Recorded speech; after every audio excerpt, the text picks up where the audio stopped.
लगाएंगे इसमें तो काफी कुछ कंफ्यूजन के चांसेस यहाँ पर बनते हैं। अब नेक्स्ट एग्जांपल करते हैं।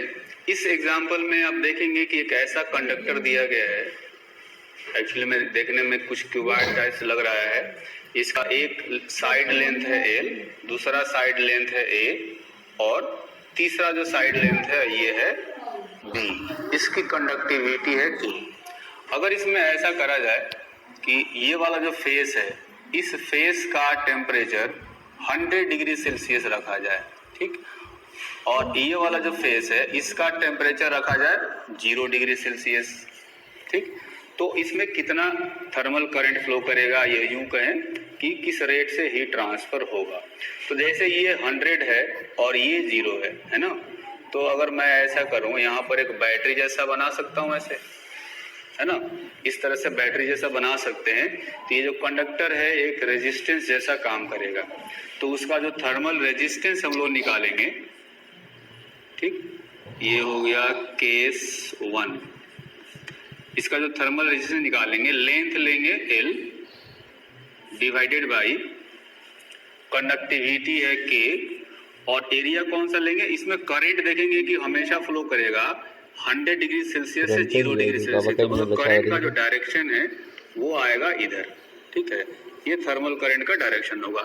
तो थर्मल करंट के जो पैरेलल वाला जो डायमेंशन होता है ये हमारे लिए लेंथ होता है। जैसे अगर मैं कहूँ कि ये कोई कंडक्टर है, ठीक, तो अगर इसमें करंट ऐसे जा रहा है तो ये लेंथ लेते हैं और ये लेंथ जो करंट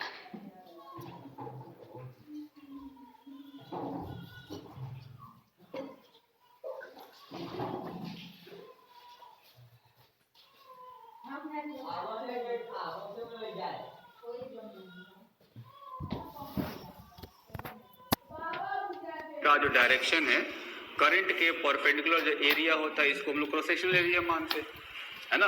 तो ऐसे यहाँ पर करंट ऐसे जा रहा है तो करंट के पैरेलल जो लेंथ है, जो डायमेंशन है उसको लेंथ माना जाता है, और करंट के परपेंडिकुलर जो सरफेस होगा उसका एरिया यहाँ पर क्रॉस सेक्शनल एरिया माना जाएगा।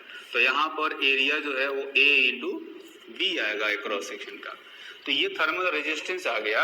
और अगर इसमें थर्मल करंट निकालना हो, यानी dQ/dt rate of heat transfer निकालना हो, तो क्या करेंगे, delta T divided by thermal resistance.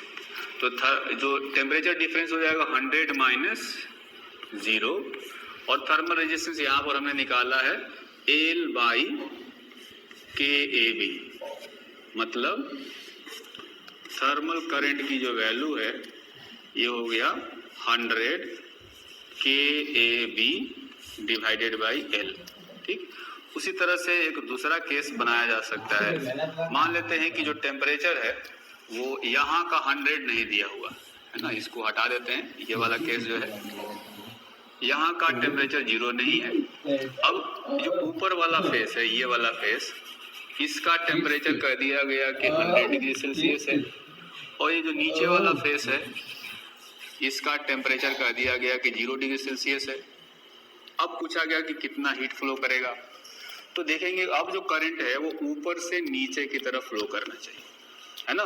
तो इस केस में जब हम लोग थर्मल रेजिस्टेंस निकालेंगे तो लेंथ किसको माना जाएगा, करंट फ्लो के जो पैरेलल वाला डायमेंशन है, यानी B जो है अब लेंथ बन जाएगा। तो लेंथ के जगह पर अब B रखेंगे, कंडक्टिविटी तो अभी भी K रहेगा, और करंट के परपेंडिकुलर जो सरफेस एरिया है, नीचे वाला जो बेस एरिया है, जो बेस एरिया हो जाएगा लेंथ L और width A, L into A area आएगा इसका, है ना। तो ये थर्मल रेजिस्टेंस आया। अब इसमें हमें थर्मल करंट निकालना हो तो थर्मल करंट की वैल्यू यानी कि dQ/dt इस बार लिखेंगे वही delta T by thermal resistance. तो डेल्टा T तो इस बार भी 100 माइनस 0 ही है, लेकिन इस बार थर्मल रेजिस्टेंस की वैल्यू चेंज हो गई है। अब हो गया है B डिवाइडेड बाई KLA, है ना, यानी जो थर्मल रेजिस्टेंस है इसकी वैल्यू हो गई 100 KLA डिवाइडेड बाई V। तो दूसरे वाले केस में थर्मल रेजिस्टेंस ये आया, पहले वाले केस में थर्मल रेजिस्टेंस ये आया।